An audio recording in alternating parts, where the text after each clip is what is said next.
Bismillahirrahmanirrahim. Alhamdulillahilladzi hadana bil Qur'an wa bi sayyidina Muhammadin safwatir rahman. Asyhadu an la ilaha illallah wahdahu la syarikalah al-hannanul mannan. Wa asyhadu anna sayyidana Muhammadan abduhu wa rasuluhu khairul insan. Allahumma salli wa sallim wa barik ala sayyidina Muhammadin al-faizi bil ghufran wa ala alihi wa sahbihi wa dzurriyyatihi wa atba'ihi ila akhiriz zaman, amma ba'd. Yang kita hormati dan kita cintai para habaib, para alim ulama, guru-guru agama, para muhibbin hadirin hadirat rahimakumullah. Alhamdulillah, puji syukur selalu kita haturkan kepada Allah Subhanahu wa ta'ala atas berbagai macam nikmat anugerah yang selalu kita terima.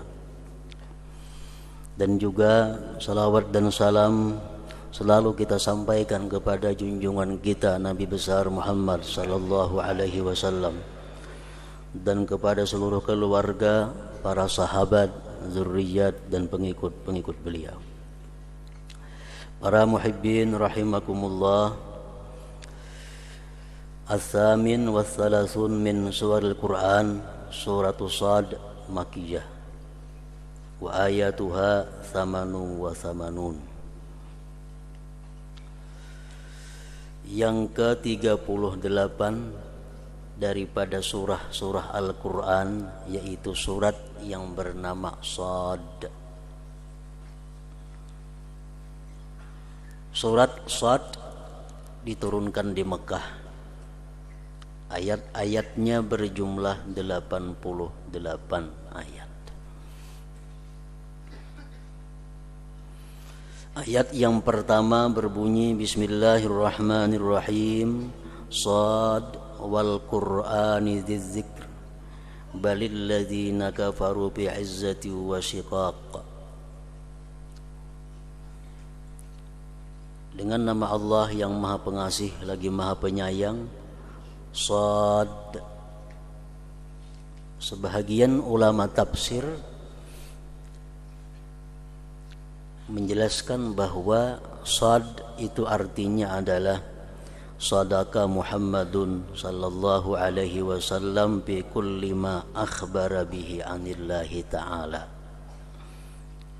Sad artinya benar itu Muhammad pada tiap-tiap yang dia sampaikan daripada Allah Subhanahu wa ta'ala. Apa-apa yang disampaikan, yang dikabarkan, yang dijelaskan oleh junjungan kita Nabi Muhammad sallallahu alaihi wasallam bahwa itu adalah benar-benar dari Allah Subhanahu wa ta'ala. Wal Qur'ani dzidzikr, dan demi Quran yang mempunyai kemuliaan, demi Quran yang mempunyai keagungan. Balil ladzina kafaru bi'izzati wa shiqaq. Ayat yang kedua, balil ladzina kafaru bi'izzati wa shiqaq. Tetapi orang-orang kafir, orang-orang yang ingkar, mereka itu dalam keadaan kesombongan yang tinggi dan perbantahan yang nyata.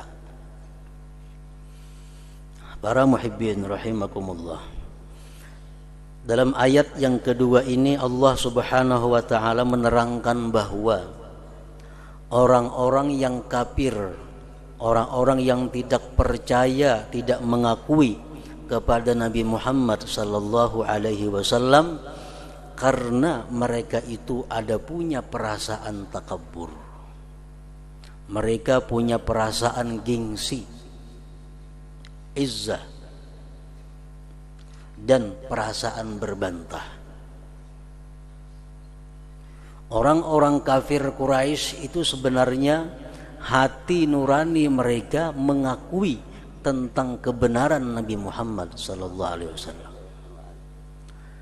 Nabi Muhammad adalah orang yang sejak kecil mereka percaya. Orang yang sejak muda mereka memberi gelar dengan gelar Al-Amin, orang yang dipercaya. Muhammad sallallahu alaihi wasallam tidak pernah berbohong kepada siapa juga pun. Hati mereka mengakui bahwa Nabi Muhammad itu adalah benar-benar utusan Allah Subhanahu wa taala. Tetapi kenapa mereka ingkar kepada Nabi Muhammad? Kenapa mereka menentang kepada Nabi Muhammad? Karena mereka ada perasaan izzah, ada perasaan gengsi, ada perasaan takabur dan seumpamanya. Para muhibbin rahimakumullah. Seperti Abu Jahal bin Hisam. Abu Jahal adalah orang yang dimuliakan di Mekah. Orang yang dianggap tempat orang-orang minta saran petunjuk. Abu Jahal orang yang sangat dihormati. Abu Jahal seorang yang dituakan. Begitu muncul Nabi Muhammad sallallahu alaihi wasallam, Abu Jahal ini merasa bahwa aneh. Kenapa Allah Subhanahu wa taala memberikan wahyu kepada ini Muhammad bukan kepadaku? Padahal aku lebih tua. Aku lebih dihormati dan sebagainya. Nah, karena perasaan takabur itulah yang menyebabkan Abu Jahal dan kawan-kawan itu ingkar kepada Nabi Muhammad sallallahu alaihi wasallam.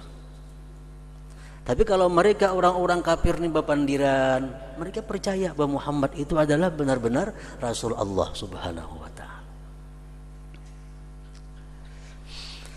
Ada pula orang yang kafir kepada Nabi Muhammad sallallahu alaihi wasallam karena mereka itu hubbul jah, karena mereka cinta kepada kekuasaan. Dia percaya, dia yakin bahwa Nabi Muhammad itu adalah benar-benar utusan Allah.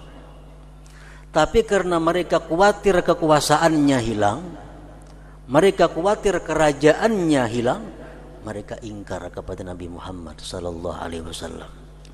Contohnya Kaisar Romawi atau Herakla. Herakla ini adalah rajanya Romawi. Dia asal-muasalnya percaya tentang kebenaran Nabi Muhammad sallallahu alaihi wasallam. Dia percaya. Dia kumpul rakyatnya di satu tempat. Dia umumkan bahwa siapa-siapa yang ingin selamat, siapa-siapa yang ingin tetap kerajaannya, ikutlah kepada Nabi Muhammad sallallahu alaihi wasallam. Rakyatnya mengamuk, beragama Nasrani. Rakyatnya keberatan kalau rajanya masuk Islam. Akhirnya si raja Kaisar Romawi ini membatalkan niatnya untuk masuk Islam semata-mata karena mempertahankan kekuasaannya itu. Padahal dia mengakui bahwa Muhammad itu adalah Rasulullah sallallahu alaihi wasallam. Ada lagi orang-orang yang mana mereka itu ingkar kepada Nabi Muhammad sallallahu alaihi wasallam karena dengki. Sombong seperti Abu Jahal dan kawan-kawan. Mempertahankan kerajaan kekuasaan seperti Kaisar Romawi. Ada lagi orang yang ingkar kepada Nabi Muhammad padahal dia mengakui kebenarannya, tapi ingkar karena dengki dengan Nabi Muhammad sallallahu alaihi wasallam. Itu adalah yang bernama Abdullah bin Ubay bin Salul, Raisul Munafiqin fil Madinah, tutuha orang munafik di Madinah.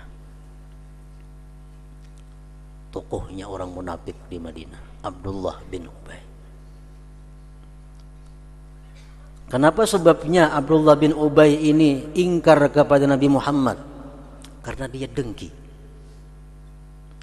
Kenapa dia dengki kepada Nabi Muhammad? Karena Abdullah bin Ubay ini sudah disepakati oleh orang Madinah akan dilantik menjadi kepala suku di Madinah itu. Tinggal lagi menentukan hari tanggal pelantikannya. Tokoh-tokoh Madinah, bangsa Aus, bangsa Khazraji, sepakat sudah mengangkat Abdullah bin Ubay untuk menjadi kepala di Madinah itu. Cuma harinya masih belum ditentukan kapan resminya dilantik Abdullah bin Ubay ini. Begitu menunggu peresmian Abdullah bin Ubay dilantik ini, tiba-tiba Rasulullah SAW sampai di kota Madinah, hijrah dari Makkah Al-Mukarramah. Begitu Nabi kita sampai di Madinah, orang Madinah berpaling dari Abdullah bin Ubay. Mereka semua menghadap kepada Rasulullah sallallahu alaihi wasallam. Orang yang dulunya mengangkat, memuji kepada Abdullah bin Ubay, sekarang beralih kepada Nabi Muhammad sallallahu alaihi wasallam. Nah, inilah akhirnya Abdullah bin Ubay menjadi orang yang munafik, menentang kepada Rasulullah karena dengki.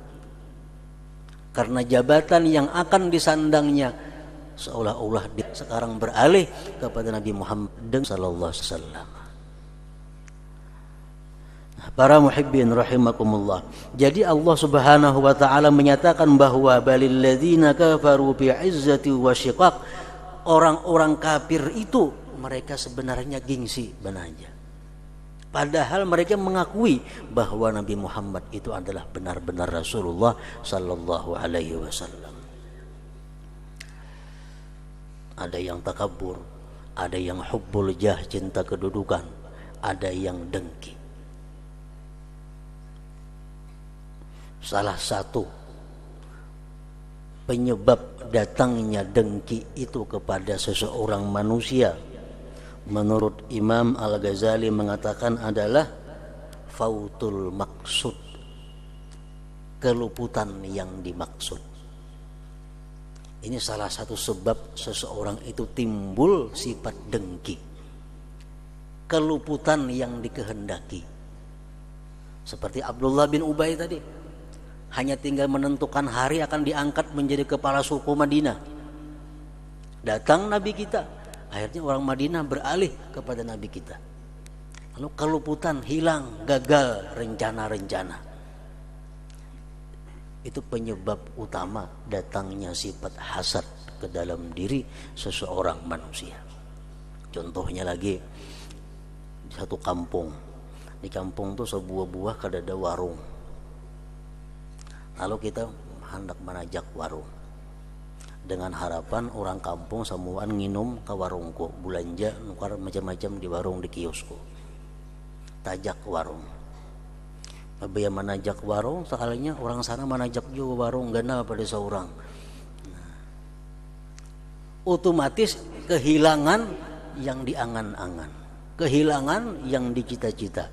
Itu penyebab utama timbulnya hasad, dengki. Nah, para muhibbin rahimakumullah, mengenali dengki, mempelajari obatnya agar jangan dengki merupakan satu fardu ain bagi kita semua. Karena sifat dengki ini bisa datang kepada siapa jua pun.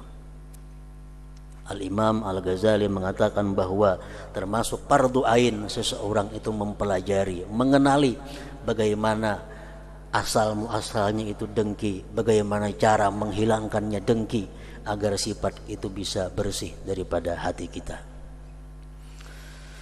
Para muhibbin rahimakumullah.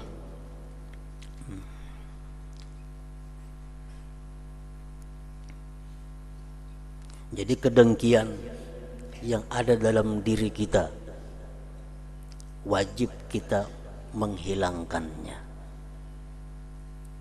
Dengan apa kita menghilangkan kedengkian itu? Caranya, obatnya. Para ulama menjelaskan obatnya menghilangkan dengki itu adalah merupakan ramuan daripada ilmu dan amal. Orang punya ilmu kada cukup untuk menghilangkan dengki, harus disertai dengan amal. Nah, apa ilmunya untuk menghilangkan dengki di dalam hati setiap manusia?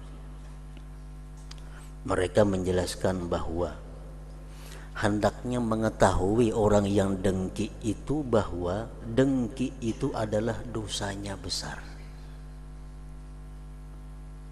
Kalau kita keberatan ada orang lain dapat nikmat Allah, itu dosanya besar. Kayak apa besarnya dosanya itu bayangan kita. Rasulullah menggambarkan al-hasad ya'kulul hasanat kama ta'kulun narul hatab. Dengki itu memakan kebajikan-kebajikan kita sebagaimana api memakan kayu bakar. Itu gambaran tentang besarnya dosa orang yang dengki. Harus kita ketahui itu. Yang kedua, bila mana kita ini dengki berarti syarakta iblis wal kufar. Kita bersekutu dengan iblis. Kita bersekutu dengan orang-orang kafir. Bersekutu apa? Iblis, orang kafir senang kalau ada orang mukmin hilang nikmatnya. Iblis, orang-orang kafir gembira kalau ada orang beriman hilang nikmatnya. Kalau kita demikian punya hati, hati kita hati iblis. Hati kita hati kufar, hati orang kafir.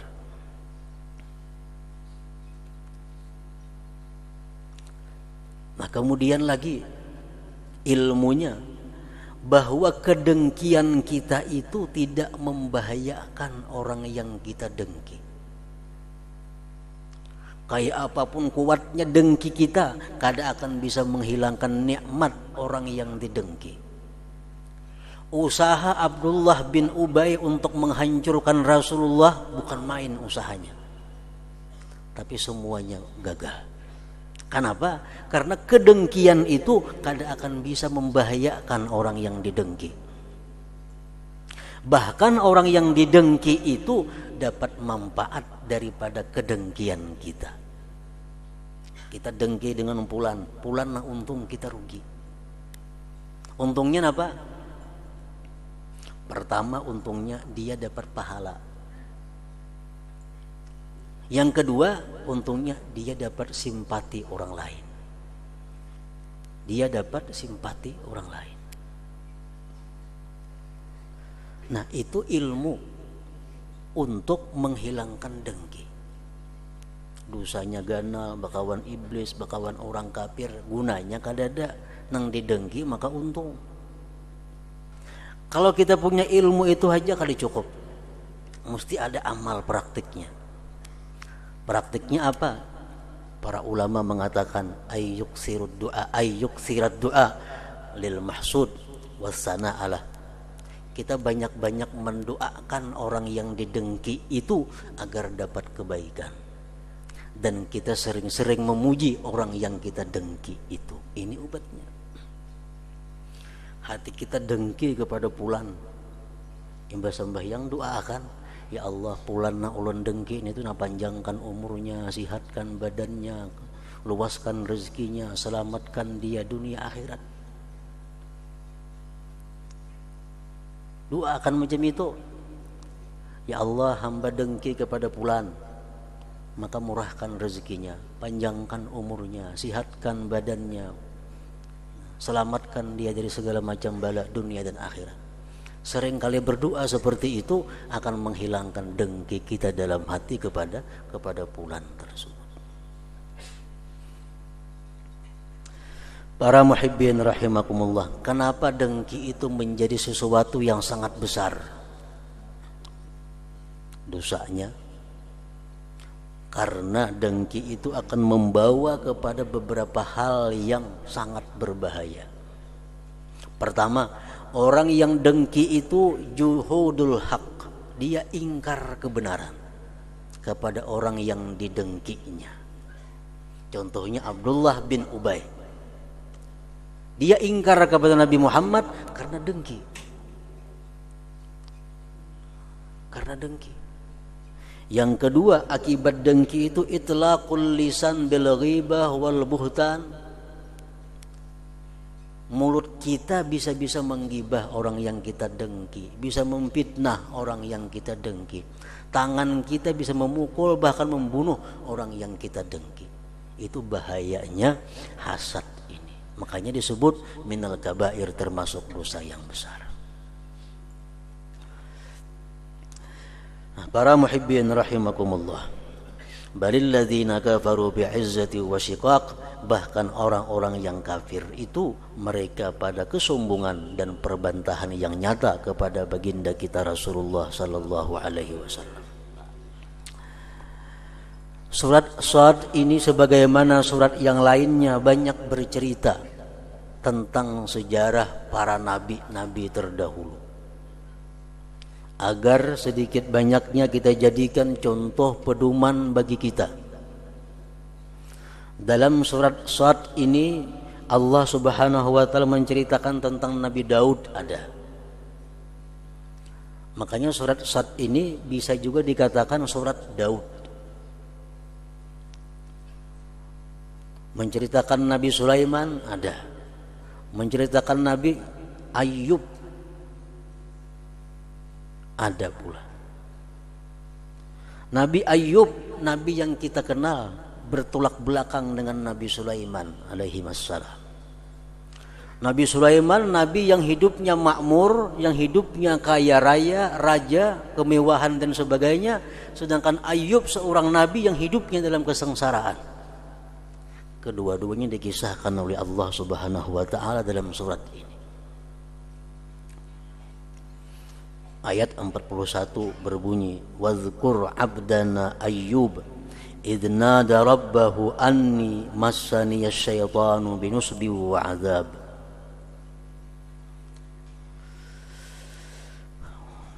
Sebutkan hai Muhammad kepada umatmu tentang hamba kami yang bernama Ayyub. Ketika Ayyub berseru kepada Tuhannya, Ayyub berseru kepada Tuhan bahwa syaitan telah menyentuhku dengan kesusahan dan kepedihan. Nabi Ayyub mengeluh, mengadu kepada Allah Subhanahu wa taala bahwa dia diganggu, disakiti, disiksa oleh syaitan.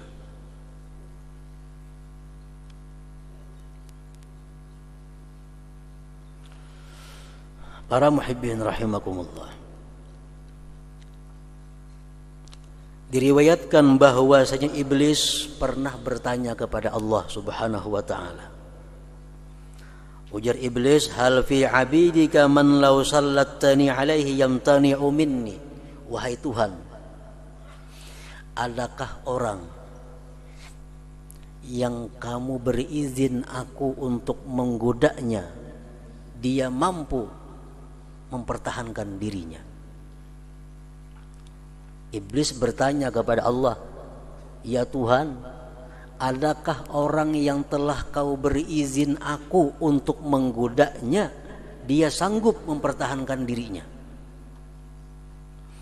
Faqala Allah menjawab, "Na'am, ada abdi Ayyub, hambaku yang bernama Ayyub. Silahkan kamu goda, tapi dia akan mampu menahan godaanmu."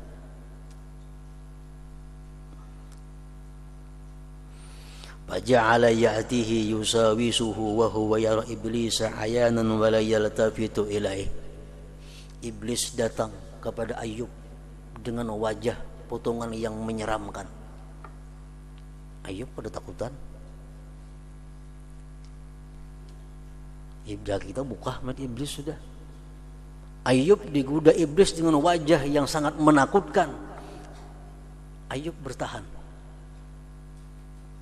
Iblis melapor lagi kepada Allah, faqala ya Rabb innahu qadimtana alayya fasallitni ala mali.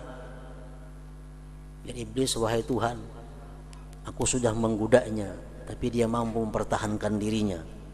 Berikan aku izin untuk mengganggu hartanya.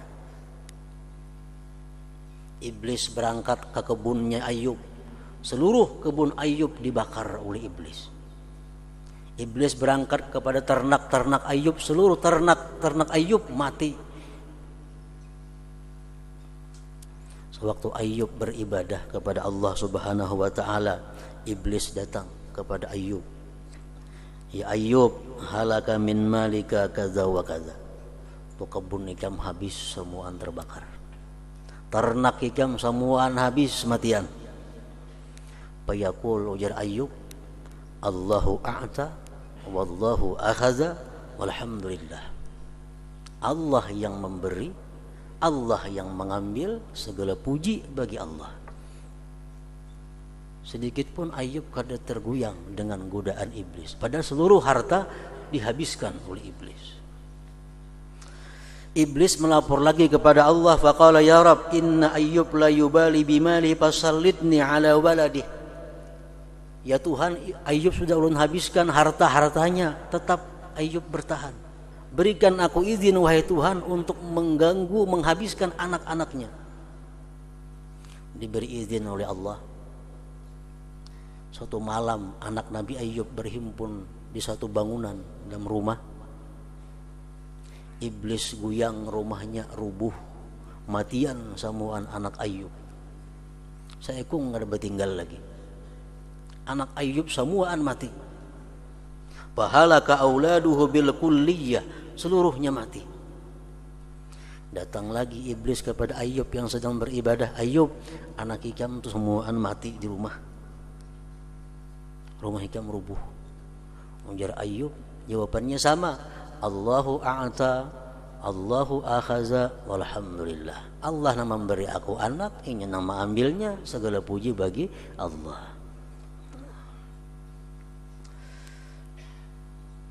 Iblis datang lagi kepada Tuhan. Ya Rabbi, la inna Ayyub la yubali bimalihi wa waladihi fasallitni ala jasadih. Ayyub sudah kugoda dengan hartanya habis, anaknya matian. Aku minta izin kepada Engkau hai Tuhan untuk menggoda, mengganggu jasadnya Nabi Ayyub. Panafakha fi jildi Ayyub wa hadathat asqam azimah wa alamun syadidah fihi. Famakatha fi dzalikal bala sinin. Akhirnya tubuhnya Nabi Ayyub dirusak oleh iblis sehingga timbul berbagai macam penyakit yang diderita oleh Nabi Ayyub. Bertahun-tahun Ayyub menderita penyakit sedemikian rupa itu. Nah, sewaktu Ayyub ini tubuhnya dihancurkan oleh iblis,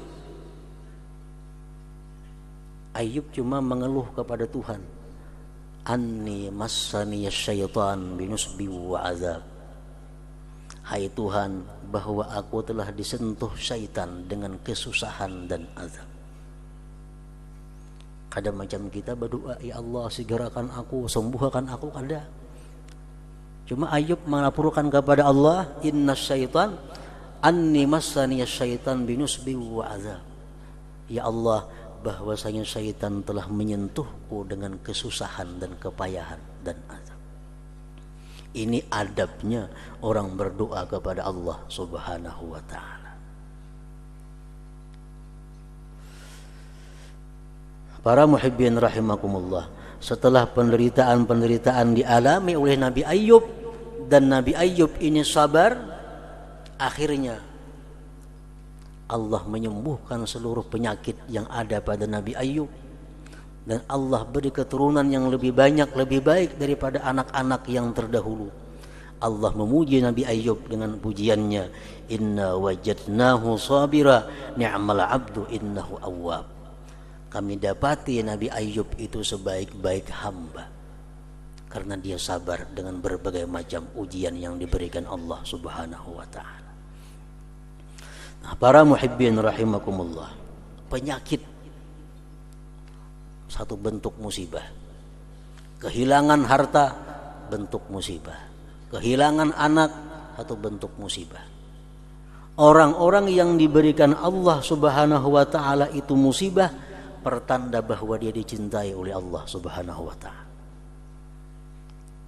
Rasulullah bersabda, innallaha idza ahabba 'abdan ibtalah, fa in sabara ijtabah, wa in radiya istafah. Allah bila mana cinta kepada seseorang, Allah beri dia bala, penyakit. Jika dia sabar, Allah pilih itu orang. Jika dia ridha, Allah jadikan kekasih orang tersebut. Rasulullah sallallahu alaihi wasallam bersabda, humma yaumin kaffaratu sanah. Orang malaria sehari menebus dosa setahun. Kita garing malaria panas awak seharian, satahunan untuk menebus dosa-dosa nang di awak kita. Setelah mendengar hadis itu, banyak sahabat Nabi yang minta kepada Allah agar diberi malaria. Di antaranya Zaid bin Thabit. Dia berharap an la yazala mahmuma, agar senantiasa selalu kena penyakit panas. Dan dikabulkan oleh Allah Subhanahu wa taala sampai meninggal dunia. Zaid bin Thabit mati dalam keadaan garing panas itu. Di dalam hadis Abi Dawud disebutkan seorang laki-laki berkata kepada Rasulullah sallallahu alaihi wasallam, "Ya Rasulullah, wallahi ma maridtu qat." Wahai Rasulullah, ulun kada pernah sakit wahai Rasulullah. Ulun kada pernah garing. Faqala, ujar Nabi, kum anna palasta minna. Engkau berjauh sini, engkau bukan umat kami. Nabi kita menyambung, man sarrahu ayyanzura ila rajulin min ahli nar falyanzur ila hadza. Siapa hendak melihat ahli neraka, lihati orang ini nah, kada pernah garing orangnya. Man sarrahu ayyanzura ila rajulin min ahli nar falyanzur ila hadza. Lau kana Allah yuridu bihi khairan la tahhara bihi jasadah. Andai kata Allah menghendaki orang ini baik, Allah bersihkan tubuhnya dengan berbagai macam musibah dan hal-hal yang tidak menyenangkan lainnya. Nah, para muhibbin rahimakumullah, oleh karena itu setiap kali musibah yang diberikan Allah kepada kita itu merupakan satu ujian. Bila mana kita sikapi dengan sabar, kita sikapi dengan tidak keluh kesah, akan meninggikan martabat kedudukan kita di sisi Allah Subhanahu wa taala. Bila mana kita sikapi penyakit musibah dengan keluh kesah, dengan perasaan gelisah, perasaan suka marah, maka penyakit itu akan membawa kita kepada derajat yang paling rendah di sisi Allah Subhanahu wa taala. Nauzubillah min dzalik. وإلى حضرة النبي صلى الله عليه وسلم الفاتحة.